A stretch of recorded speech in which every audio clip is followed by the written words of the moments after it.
Hi guys! Good afternoon! Today is Thursday na! So, ngayon magpe-prepare ako ng aming soup for tonight. Ito yung ating mga ingredients. Ayan yung ating pork bones.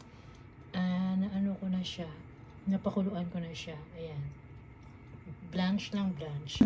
And this is the other ingredients. Meron tayong lotus root. Diba?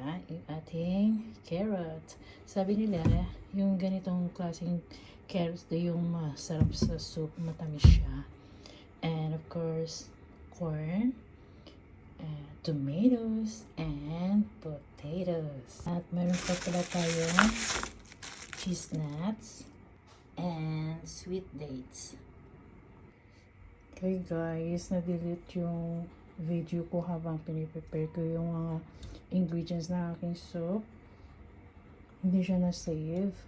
But anyway, andito na sila lahat. Yung ating carrots, meat, yung purpose natin doon. Yung ating lotus root, ayan. Potatoes, tomatoes, corn, cheese nut. Ayan. Napunan natin kaldero. And lagyan na natin yung salt at saka yung sweet dates natin. Ayan. At lagyan na natin ng water. Sayang yung aking video. Iniisa-isa ko pa naman yung lahat ng ingredients. But anyway, okay lang yan. Sometime next time. Napuno na yung aking kaldero. Tingnan, madami. Paano na yan?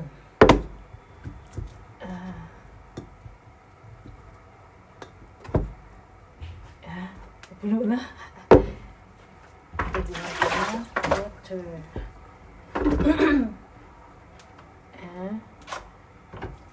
Meron tayong purifier dito. Ayan. Purifier yan. Ayan. Kaya medyo mahina yung ano niya. Yung ano na tubig. Purifier yan. Yung kami kumukuha ng mga sabaw at saka yung ano namin. Drinking water. Pero pinapakuluan namin yung aming inuming tubig. And lagyan natin yan. Sweet dates. Ito siya. Gasan mo yan natin. At ilagay.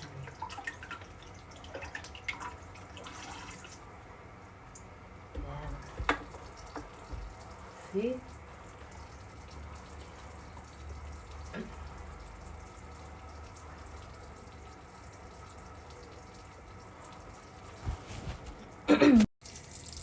O nga pala guys, meron din akong prepare na chicken. I-steam ko siya, lagyan ko siya ng ito lily, ano pa tawag yan? Ito, nakalimutan, lily bulbs and black fungus. Actually, black to siya, ewan ko bakit nagiging ganito siya. Dried to siya, binabad ko siya sa tubig and I don't know bakit nagkaganito siya. Nagiging light, diba?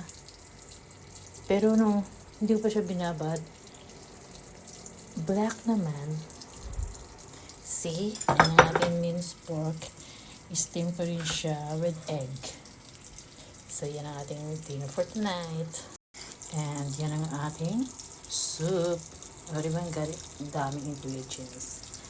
Pero hindi nila kinakain yung laman. Itatapon na yan after yung soup lang kinukuha nila. Sayang, di ba, sa atin. At yan ang ating soup. Ayan, napuno siya. Pero yung label ng water is dyan lang. Ayan, takpo na yan. Kasi